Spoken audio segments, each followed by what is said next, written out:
On va calculer ensemble un reste à vivre avec une étude de cas réelle. On commence tout d'abord par ajouter toutes vos sources de revenus. Vous ajoutez vos salaires, vos dividendes, votre chômage, la CAF, la sécurité sociale, Vinted, peu importe. Tout l'argent qui rentre sur votre compte est une source de revenus. Ici, nous avons donc un salaire de 1 800 €. Ensuite, vous allez lister toutes vos charges fixes. Ici, généralement, ce sont tous les prélèvements qu'on va avoir tous les mois. Donc ça peut être un crédit IMO, un loyer, un prélèvement de taxes foncières, la box internet, les abonnements téléphoniques, l'électricité, l'eau, les assurances, divers abonnements comme la salle de sport, Netflix, Amazon, Disney+.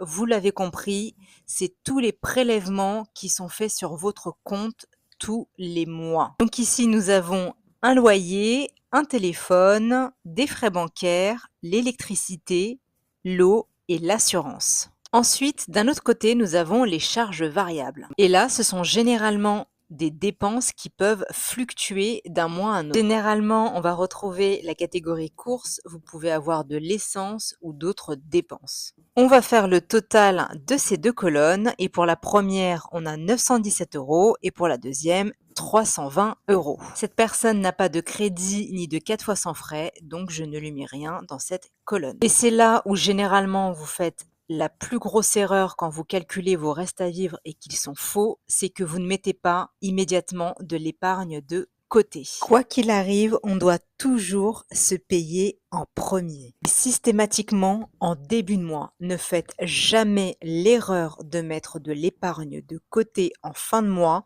en comptant avec ce qui vous reste de vos enveloppes. S'il ne vous reste rien, vous ne mettez pas d'argent de côté et ça, c'est pas bon du tout les filles. Vous devez prendre l'habitude de toujours mettre de l'argent de côté en début de mois. Donc ici, je vais calculer mon reste à vivre avec tous les éléments fournis. Donc je prends mes revenus, je déduis à ça les charges fixes, les charges variables.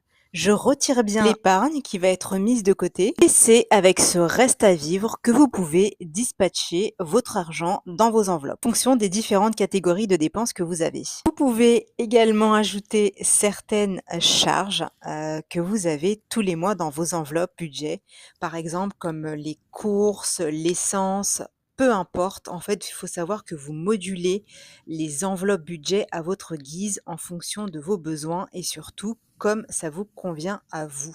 Grosso modo, cette personne, si elle met 100 € d'épargne, elle a 463 € de reste à vivre à dispatcher dans ses enveloppes.